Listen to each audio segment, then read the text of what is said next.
Check this out, guys. I went ahead and I took this out of the pond because it was starting to become stagnant. It was like stagnant water on top of it.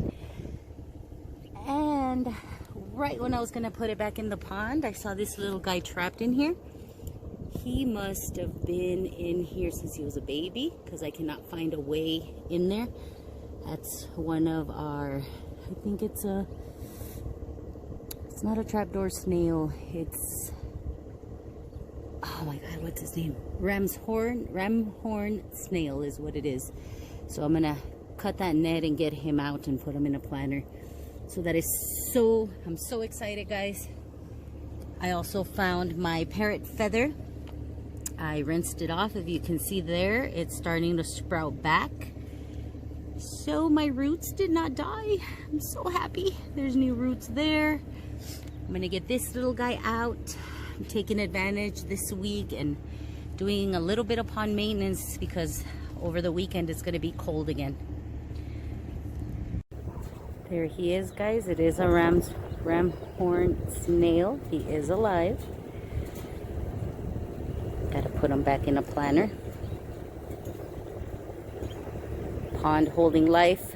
Snail surviving the winter, guys. I'm gonna put him back in that mesh circle that I have so he can find his way around. That's where he's been. I'm so amazed that he survived trapped in there.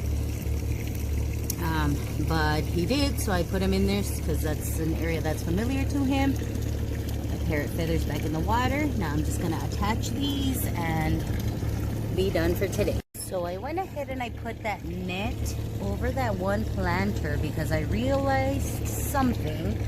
Caught myself when I told you guys. Next week we're expecting snow.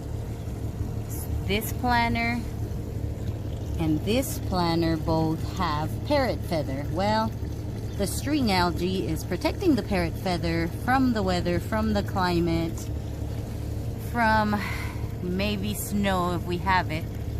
So by me removing it, I'm exposing those roots that survived over the winter to the cold. So I'm gonna wait off on removing algae from any of those planters until all the possibility of frost has passed. And for now, I'm going to protect that one with that net since that one did get cleaned out.